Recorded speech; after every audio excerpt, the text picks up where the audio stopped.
Vamos continuar o livro de onde paramos. Pois é, muitas vezes a paisagem nos indica o tipo de clima de uma região, concordou Paulo. Algumas partes do Nordeste têm árvores bem secas e o chão rachado. Falta chuva e o clima é bem seco por lá. O sol estava ficando mais forte. Paulo sugeriu que eles voltassem ao sítio para descansar um pouco, mas o guia escolheu outro caminho para a volta, que passava pelo outro lado do rio. Depois de uns 15 minutos de caminhada, que surpresa! Havia lixo no chão e poucas árvores parecidas com as que tinham visto na trilha da ida até o rio. No lugar dessas árvores havia muitas bananeiras. Ao lado das bananeiras havia algumas casas. O mato em volta estava cortado baixinho. Caramba! Quase não reconheci esse lado da trilha. Assustou-se Paulo. Mas o que aconteceu? Por que ficou assim? Perguntou João. Houve aqui uma grande transformação, respondeu Paulo. O que vocês acham que aconteceu aqui? Eu acho que as pessoas plantaram bananeiras porque gostam de comer bananas, arriscou Cristina. Sim, o ser humano modifica a paisagem quando começa a morar em algum lugar, explicou Paulo. Existe até um nome para isso, processo antrópico. Esse nome difícil representa as mudanças que o ser humano faz no meio ambiente ao longo da história. Tirar as árvores que nascem em um lugar para plantar outras, como essas bananeiras, por exemplo, é uma ação que existe já há muito tempo. Paulo contou que antes o ser humano era nômade, quer dizer, que vivia trocando de lugar e se alimentando das plantas e dos animais que encontrava no caminho. Quando começou a plantar, o ser humano parou de trocar de lugar, deixou de ser nômade porque passou a ter a comida bem ao seu lado. Por causa disso, a paisagem mudou e mudou ainda mais quando o ser humano começou a trocar os alimentos que sobravam das plantações por outras coisas. E depois, quando passou a vender essa sobra, muita gente começou a viver reunida no mesmo lugar. Foi quando surgiram as paisagens urbanas, ou seja, quando surgiram as cidades. E hoje as cidades estão espalhadas pelo mundo todo, mas precisa cortar as árvores, lamentou Cristina. Como eles iam construir as casas, as estradas? Vocês lembram que comentei como o vento ou as águas podem transformar naturalmente uma paisagem? Pois existem também as transformações causadas pelo ser humano, explicou Paulo. Ele tira elementos da natureza para se alimentar, tira elementos da natureza para usar na indústria ou para outras atividades, mas, ao fazer isso, pode contaminar o solo, o ar, as águas. Paulo explicou que, quando o ser humano modifica a natureza de forma muito rápida, os efeitos podem ser terríveis. Quando a ação do homem muda rapidamente a paisagem, várias outras coisas também podem mudar. Pode mudar o comportamento dos rios, pode mudar o comportamento das chuvas, pode mudar o comportamento das marés, pode mudar o comportamento da temperatura. Essas mudanças podem acontecer em muitos lugares do planeta. Outro dia vi um vídeo de um urso polar muito triste, porque já não tinha quase gelo onde ele morava. Estava tudo derretendo, lembrou Cristina.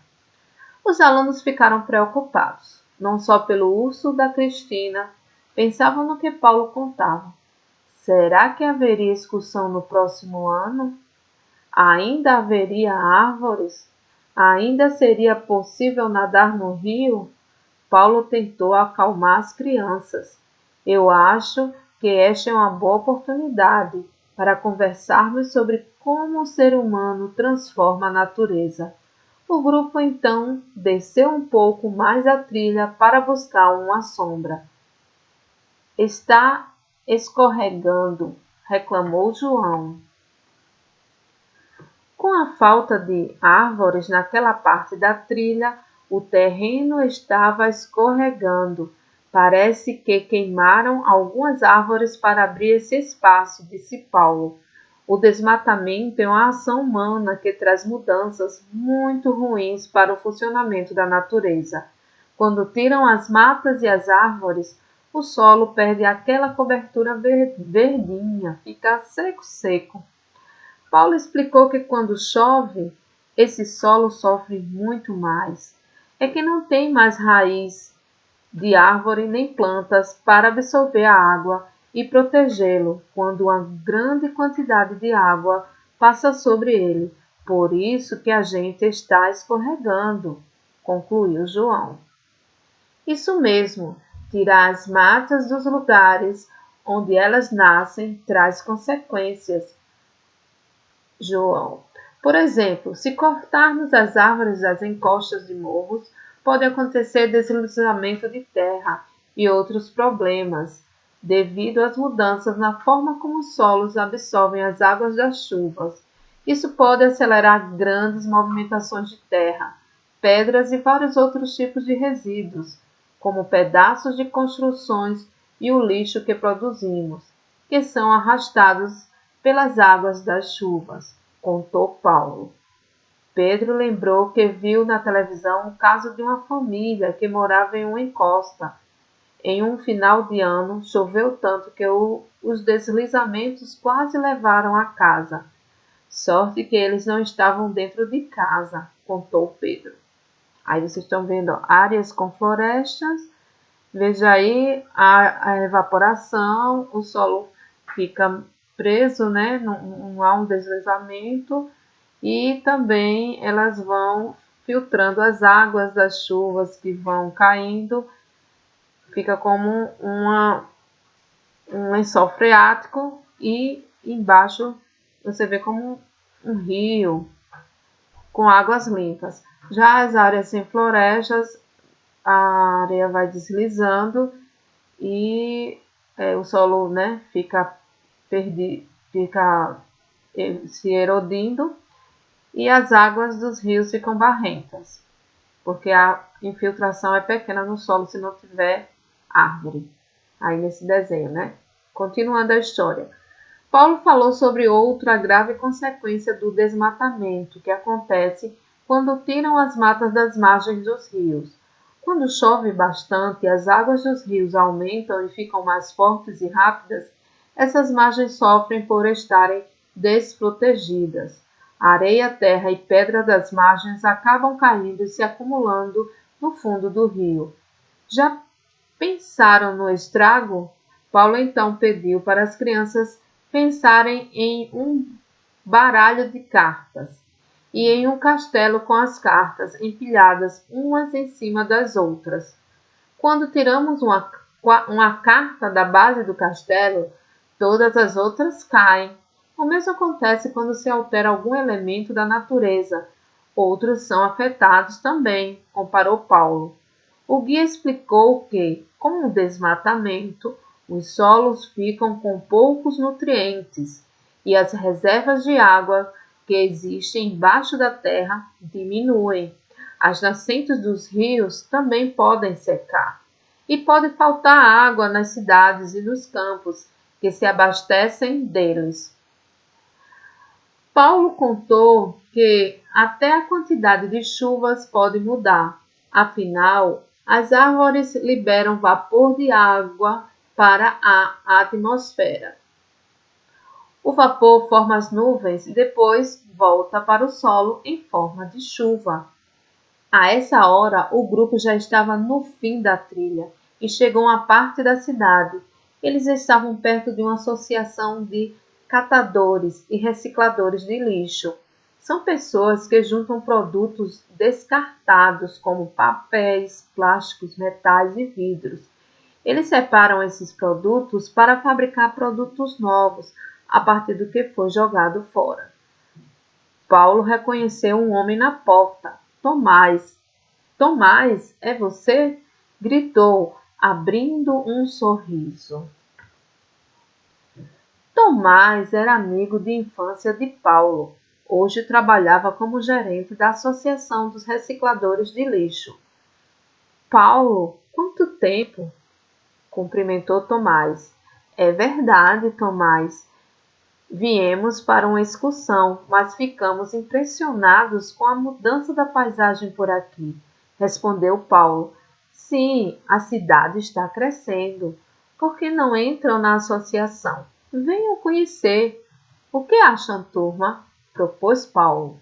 As crianças acompanharam os dois, curiosas. Dentro da associação havia vários galões de tamanhos diferentes. Uns eram para plásticos, outros para vidros, latinhas, papel. O lixo é algo que contamina bastante o solo, apontou Paulo. Os produtos químicos usados nas plantações, chamadas de agrotóxicos, também. Eles podem contaminar o solo e a água. Tomás disse que a população produzia muito lixo, quilos e quilos por semana de embalagens plásticas, garrafas, e todo esse lixo precisava ir para algum lugar. Nem todos separavam o que podia ser reciclado e dar origem a novos produtos. Mas isso começava a mudar. Ó, vejam aí que tem um desenho. Ó. Vidro, plástico, metal, papel, separação de lixo, né? E também aí mostrando vários lixos na comunidade, muito lixo. A cidade tinha um aterro sanitário perto da estrada, uma espécie de lixão. Lixão é um lugar que fica próximo a uma cidade e onde se deposita o lixo produzido pelos moradores. Um caminhão costuma recolher o lixo das casas e levar para o lixão. Está longe de ser o modelo ideal. O lixo fica a céu aberto, acumulando mau cheiro e atraindo animais, fora os riscos para a saúde da população. A aldeia de Tomás e os outros funcionários da associação era que, separando melhor o lixo para reciclar, cada vez menos lixo fosse para o lixão. O trabalho realizado aqui na associação tenta ajudar a diminuir o lixo que vai para o lixão. Separamos o que pode ser reciclado, como papel, plástico e vidro, do que é lixo orgânico, disse Tomás. Você já percebeu que o lixo orgânico, como os restos de alimentos, solta um líquido? Esse líquido se chama chorume. É a matéria orgânica em decomposição e pode contaminar a água, o solo. O esgoto também pode contaminar a água e o solo, não é? Perguntou João. Sim, por isso é preciso cuidar do esgoto antes de jogá-lo no ambiente, respondeu Tomás. Paulo então explicou que o esgoto deve passar por estações de tratamento de esgoto antes de ser jogado no ambiente. Em alguns lugares, o esgoto é jogado em buracos no solo. Esses buracos são chamados de fossas negras. As fossas negras contaminam o solo e as reservas de água que existem embaixo da terra. Em outros lugares, o esgoto é jogado direto nos rios e também contamina a água e o solo. O grupo estava ouvindo tudo com muita atenção, mas estava ficando tarde. Precisavam voltar para o sítio. Paulo agradeceu a Tomás pela visita rápida. Aí ele deu uma explicação, né? Os vários tipos, para onde vai o lixo, né? De forma incorreta. O caminho para o sítio passava por uma estradinha de terra com árvores dos dois lados. O que são essas manchas nas árvores, Paulo? Perguntou Cristina. Elas estão doentes? Paulo olhou com atenção. Ah, essas manchas são fungos, Cristina. Eles só crescem nas árvores em regiões onde o ar é muito puro. Esses fungos são chamados líquens e também crescem no Monte Everest. Eles são como indicadores de ar puro. Infelizmente, eles quase não são encontrados nas cidades grandes, porque lá o ar é mais poluído e nessa condição esses fungos não conseguem sobreviver. Então eles gostam de ar puro igual a gente? Disse João. Minha mãe diz que eu tenho alergia e fico com o nariz entupido, porque o ar da nossa cidade é poluído. Pode ser, João. A contaminação do ar causa várias doenças respiratórias, como asma, bronquite, alergias, concordou Paulo. A fumaça dos carros e das indústrias polui o ar. O grupo chegou ao sítio cansado da caminhada. Paulo reuniu os alunos. Percebi que ficaram preocupados com o que falamos sobre a transformação da natureza, mas algumas mudanças são necessárias. Por exemplo, para estarmos aqui neste sítio, a paisagem foi alterada. Para termos a energia que carrega o celular e que acende as luzes nas casas, também foi preciso alterar a paisagem, disse Paulo. Ele continuou. As paisagens estão sempre mudando. A natureza está sempre se transformando. Nossas ações também transformam a natureza. O desafio é manter um equilíbrio para que os elementos da paisagem sejam transformados sem prejudicar a qualidade desse ambiente. Falta pouco para o pôr do sol. O sítio tinha uma varanda grande. Paulo sugeriu que todos assistissem dali ao sol se esconder atrás de uma pedra. João sentou do lado de Cristina, que estava pensativa. João, será que ano que vem aqui vai estar muito diferente? Não sei, pode ser. Vamos combinar de voltar aqui para ver? Pronto, assim acabou a história. A gente volta lá para a interação para poder conversarmos, discutirmos e levantar algumas questões, certo? Tchau!